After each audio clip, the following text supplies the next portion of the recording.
Twitter keeps taking moves from the Chinese playbook and censoring Americans.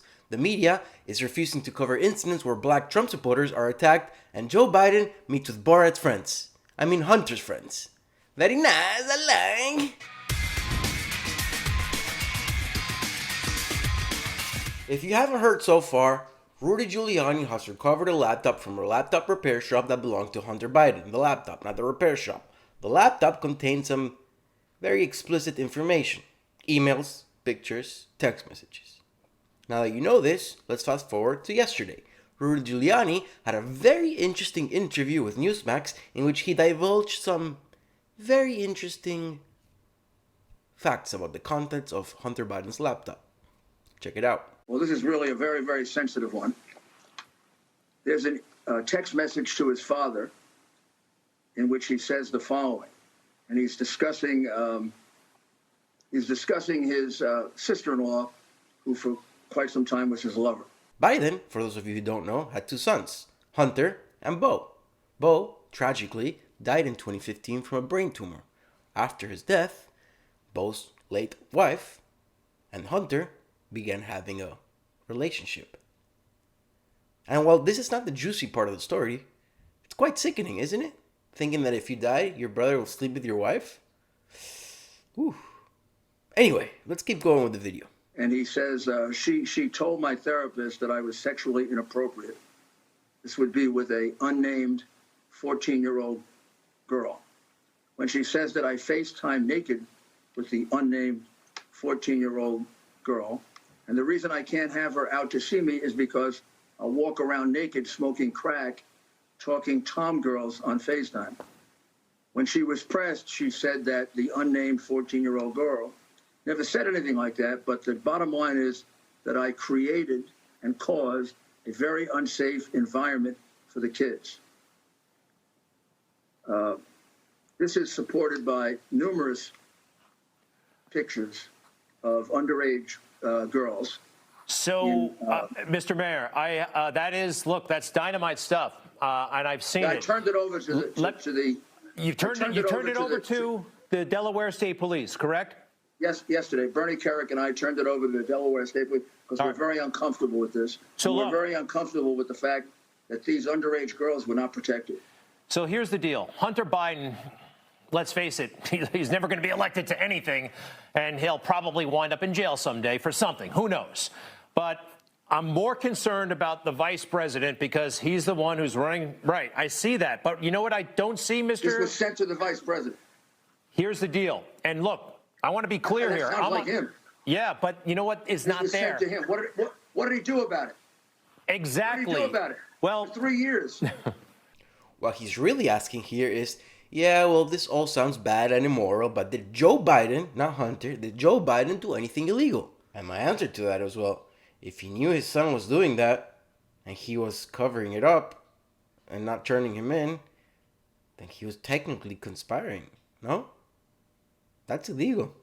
Mr. Mayor, the only thing is, hold on a second, in the text messaging you just showed me and we went through, we've got Junior, who is Joe Biden, talking to Hunter Biden. We have no acknowledgement in what we just saw from the vice president. We don't know what he knows or whatever, and this is all family drama.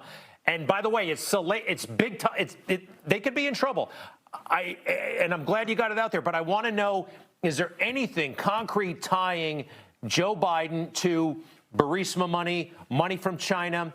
It does not look good at all to me, those emails and what they were up to.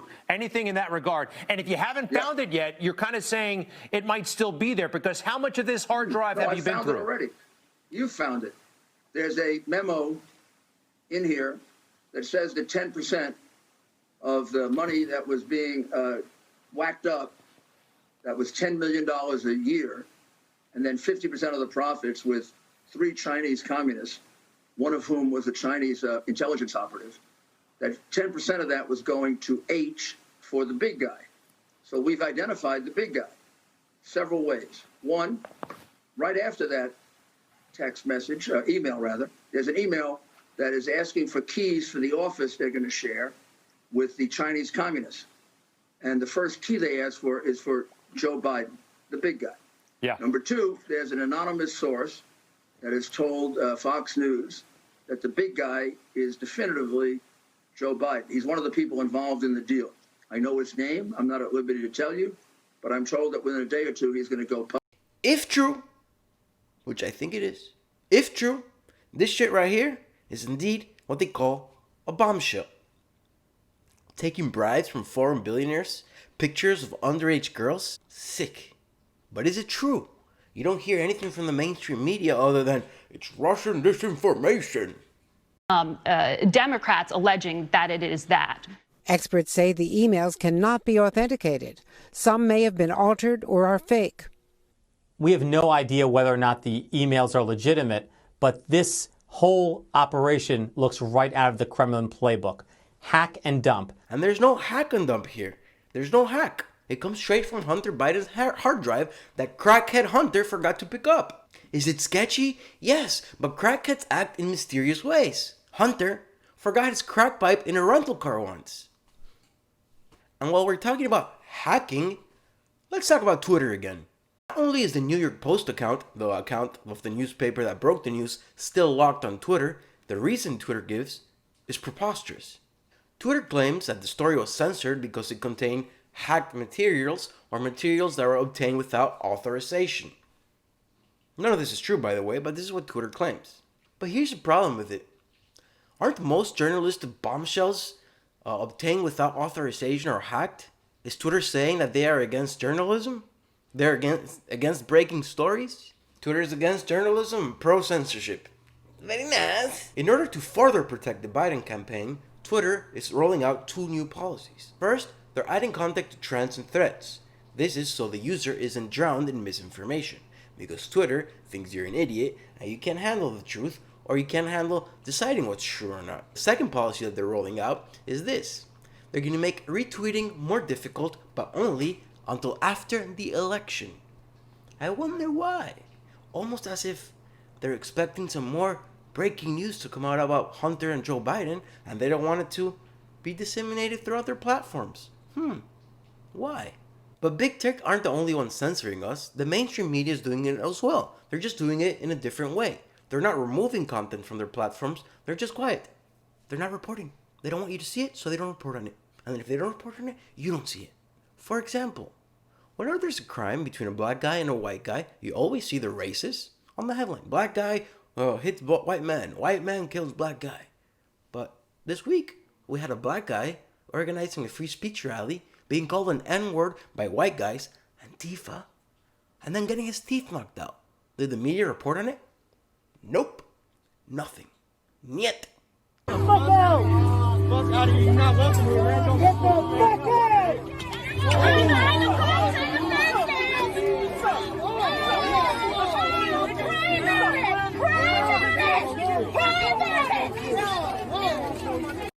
This guy, Philip Anderson, a black Trump supporter, got beat up, called an N-word. I didn't hear anything about it. And Twitter, actually suspended his account, Philip's account. He's the victim in all this, no matter which way you look at it from. If it was the Proud Boys or any other right-wing affiliated organization that called Philip an N-word and knocked his teeth out, it would be front page news in every outlet. Every single outlet. I guarantee it. You get the ginger guarantee. Very nice.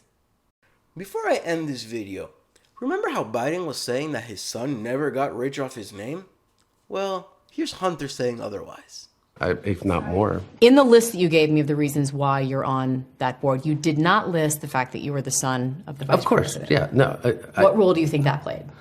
I think that it is impossible for me to be on any of the boards that I just mentioned without saying that I'm the son of the Vice President of the United States. You were paid $50,000 a month for your position? Look, I'm a private citizen. One thing that I don't have to do is sit here and open my kimono as it relates to how much money I make or did or didn't.